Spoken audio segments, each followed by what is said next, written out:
کچھ لوگ جائے ہیں کیونکہ وہ کسی مضمون پہ تو بولنے والی بات نہیں، کوئی آپ کے سوال کے جواب میں کوئی خیال ہو تو پوچھو۔ انسان کا کائنات سے رشتہ کیا ہے؟ چھوٹا سا سوال ہے، انسان کا کائنات سے رشتہ اندازہ لگائیں آپ۔ پہلے آپ اگر انسان کو انسان کے طور پر دیکھیں تو پھر سمجھ آئے گی کہ کائنات سے کیا ہے۔ دیکھا یہ بڑی عام سے سوال ہے کہ انسان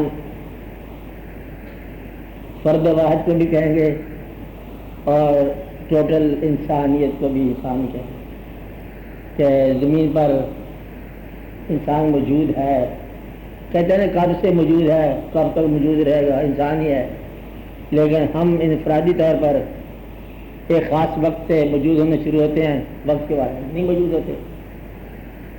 آپ اس تعریف سے پہلے کبھی آپ دیکھو سمندر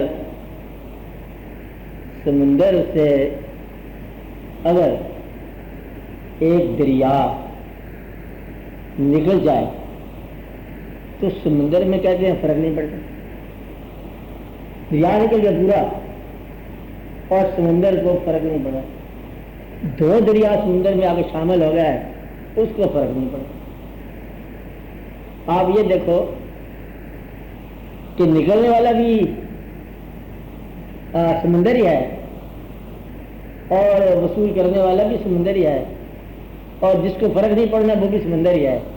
اگر پانی کا نام سمندر رکھ لیا جائے تو سمندر سے کون جدا ہوا اور کون کم ہوا، کون زیادہ ہوا؟ نہیں، اس کو آپ یوں سمجھیں کہ ایک شہر کی آبادی 40 لاکھ، لاہور کی آبادی کتنی ہے؟ تو 40 لاکھ لے لو، 40 لاکھ آبادی 50 سال میں یا 60 سال میں مکمل طور پر غائب ہو جانی ہے اور شہر کی آبادی پھر 40 لاکھ رہنی ہے۔ آج کے بندے سارے یہ زیادہ سے زیادہ بچوں کو لے کر بوڑھے تک یہ 50 سال میں ساری کی ساری آبادی واش آؤٹ ہو جاتی ہے، ساری آبادی ٹوٹل بدل جاتی ہے، مکین سب بدل جاتے ہیں، تعداد پھر اتنی رہتی ہے، شہر بھرے جاتے ہیں اور واقفیت خالی ہو جاتی ہے۔ کبھی آپ اپنے گاؤں میں جاؤ تو کہتے ہیں گاؤں بھرا ہوا تھا، بندہ کون ہی تھا وہاں، آدمی بڑے تھے، یعنی کہ آشنائی کے بندے غائب ہو جاتے ہیں اور نا آشنا بندے موجود ہوتے ہیں، بازار بھرے جاتے ہیں اور واقف دکاندار غائب ہو جاتے ہیں۔ ایسے ہوتا ہے نا، اس لیے آپ بھی کسی کی واقفی ہے تو آپ بھی غائب ہو جاؤ گے، شہر خالی ہو گیا اور شہر بھرا ہوا ہے۔ یہ بات سمجھائی، انسان کی یہ بڑی خاص بات ہے کہ انسان ختم ہو جاتا ہے اور انسان ختم نہیں ہوتا۔ اب اس انسان کا جو آپ نے کہا ہے نا کہ کائنات کے ساتھ تعلق، یہ پہلے یہ سوچنا پڑے گا کہ وہ انسان جو فانی ہے اس کا تعلق کتنا سارا ہے اور وہ انسان جو ہمیشہ رہتا ہے اس کا کتنا تعلق۔ اب آتے ہیں نا سوال کے دو سے بننا نا۔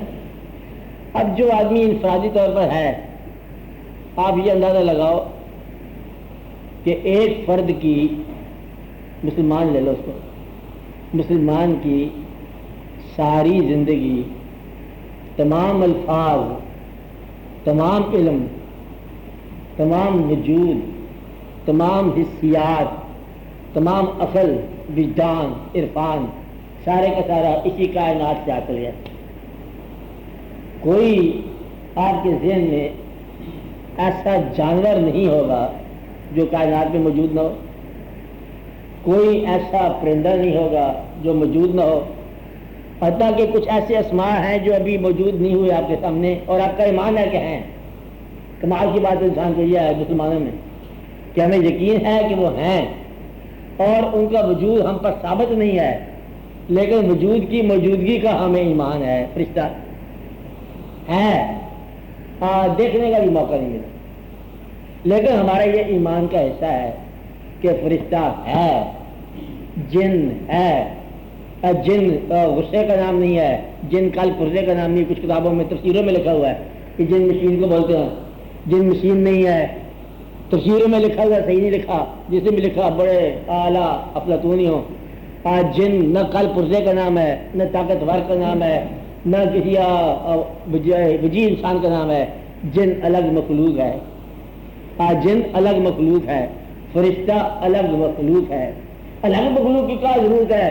اب اللہ تعالیٰ سے یہ پوچھو کہ یہ پوچھا تھا پوچھنے والے نے کہ یا رب العالمین، باقی تو باتیں سمجھ آ گئی، یہ چھپ کے لیے آپ نے کیوں بنائی ہے؟ اس کی کیا ضرورت تھی اس کائنات میں؟ میں ادبل پوچھ رہا ہوں. پوچھنے والے نے پوچھا، اللہ نے جواب دیا کہ بات یہ ہے، ابھی چھپ کے لیے پوچھ رہی تھی کہ خیر ہم تو ہیں، پر یہ موسیٰ کو کیوں بنایا آپ نے؟ موسیٰ علیہ السلام کیا ضرورت ہے؟ چھپکلی کے لیے پیغمبر کی ضرورت کونی ہے، اور پیغمبر کو چھپکلی کا وجود سمجھ نہیں آتا. دانا انسان جو ہے وہ پیغمبر کی زبان نہیں سمجھتا، پیغمبر ان کی زبان نہیں سمجھتا. اور موسیٰ علیہ السلام اور اس مرد دانا کا سفر آپ نے دیکھ لیا قرآن پاک میں. اس کا مطلب یہ ہے کہ اللہ تعالیٰ کے اپنے کام ہیں کہ وہ جہاں ایک چیز بناتا ہے وہاں اس کے علاوہ بھی بہت سی اس جیسی چیزیں بناتا ہے. لہذا اللہ تعالیٰ کا فرشتوں کو بنانا یہ کوئی ایسی بات نہیں کہ وہ بعید ہے، یہ عین تخلیق کے پروسیس کے مطابق ہے. اب اصل میں کہ وہ چونٹی سے لے کر ہاتھی تک بنانے والا، ریت کے ذرے سے لے کر کائنات کی وسعتوں کو بنانے والا، انسان کے علاوہ اگر اس نے فرشتے بنائے تو اس میں کوئی بعید تو نہیں ہے. اتنی ورائٹی پیدا کرنے والا، تو یہ اس کے اندر اس کی اپنی منشا میں شامل ہے. اور آپ یہ دیکھیں، آپ کا علم، آپ کا سارا عرفان وجدان سارے کا سارا اس کائنات سے متعلق ہے. سارا علم آپ کا اس کائنات سے حاصل کیا ہوا ہے. جتنا آپ نے کچھ حاصل کیا، مثلا آپ کے وجود لے لو، یہ آپ کے جسم کے عناصر اجزاء، آپ کے حصے میں جسم کے اندر سب سے اچھی چیز قیمتی آپ کہتے ہیں بینائی ہے. یہ عام طور پر کہتے ہیں کہ چلو یہ آنکھیں روشنائی ہیں آپ کی. روشنائی کا تعلق کائنات کے سورج سے ہے. سورج ہو تو آپ کی روشنائی بھی مدھم پڑ جاتی ہے، اور کہتے یہ مدھم پڑ جاتی ہے. رات کو بھی ایسے محسوس ہوتا ہے. سورج سے تعلق آپ کی بینائی کا، اور نظاروں سے تعلق آپ کی بینائی کا. کائنات کے تمام مفاہیم یا مفہوم جو بھی ہیں، اس کا آپ کی بصارت کے ساتھ تعلق ہے، آپ کی سوچ کے ساتھ تعلق ہے، آپ کے سفر کے ساتھ تعلق ہے، پہاڑوں کا تعلق ہے. یہ دعا، موسم، بارش، یہ کائنات کے ساتھ تعلق ہے. حالانکہ انسان ہو، آپ کو آزاد ہونا چاہیے آپ کو بارش سے. مجھے بارش مجھ سے بھی کیا واسطہ، ہم تو انسان ہیں. تو بارش ہی سے تعلق ہے آپ کا، سارا رزق آپ کا بارش سے وابستہ ہے. لہذا کائنات کے ساتھ آپ بڑے پابند ہیں. کائنات کی تبدیلیوں کے ساتھ آپ بدلتے ہو، کائنات کے موسموں کے ساتھ آپ بدلتے ہو، کائنات کے آغاز کے ساتھ آپ آغاز کرتے ہو. سورج سے نکلنے سے سورج کے غروب ہونے تک آپ کی زندگی مربوط ایک نظام میں چلتی ہے. یہ جیسے کہ آپ کا ڈسپلن کاروبار کا ہوتا ہے، سارے کا سارا آپ کا سفر ایسے چلتا ہے. اسی سے آپ نے شعور حاصل کیا. آپ یہ پرندوں کو دیکھتے ہوتے ہو، آپ علم بناتے ہو. علم بناتے لوگ کہ یہ وہ کیا ہے، کہتے ہیں وہ شاہین ہے. اقبال کو بڑا پسند ہے شاہین. کہتے یہ شاہین ہے، یہ مرد مومن ہے، یہ بلند نگاہ ہے، یہ تیز رفتار ہے. اور شاہین کو شاہین سناتا ہے اقبال میں. یہ گدھ ہے، مردار کھاتا ہے. گدھ اور شاہین دونوں اکٹھے اڑ رہے تھے. اقبال نے دیکھا ایک دفعہ کہ یہ دونوں اڑ رہے ہیں، بڑے خوبصورت. یہ ہے ایک گدھ اور ایک ہے شاہین. عقاب اڑتے برابر ہیں. یہ فرق کیسے معلوم ہو؟ وہ فرق ہوا کہ نیچے وہ گھوڑا مر گیا. تو گدھ نے کہا کہ پرواز کو چھوڑو، قدم میری منزل کو آ گئی ہے. گدھ نے شی کیا اور نیچے آ گیا. تو مطلب اس کی منزل اور ہے. یہ سارے انسانی چہرے ہیں. آپ کو انسانوں میں گدھ مل جائیں گے، انسانوں میں شاہین مل جائیں گے، انسانوں میں آپ کو لومڑی مل جائے گی. لومڑی انسانی کا نام ہوتا ہے، تو بڑا لومڑی ہے، نہیں کہتے آپ نہ کہنا چاہیے. اور گیدڑ ہے، ڈرتا ہے، وہ اس کی کیا بات ہے، شیر ہے. وہ علم کا دریا ہے، وہ علم کا سمندر ہے. پہاڑوں کی طرح، چٹانوں کی طرح عزم رکھتا ہے. ساری کائنات سے آپ سیکھ رہے ہو.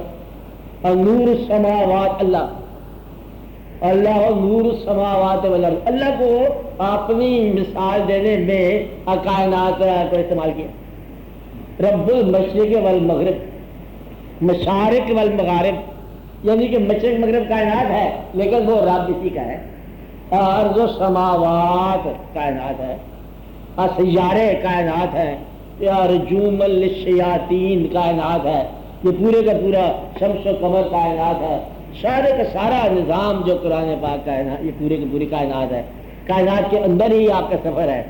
اور اس کے اندر آپ کو ایک تھوڑا سا حصہ سفر کا ملا ہے، انسان رہ جائے گا اور انسان مر جائے گا، انسان رہ جاتا ہے اور انسان مر جاتا ہے، انفرادی طور پر مر جاتا ہے لیکن انسان قائم رہتا ہے۔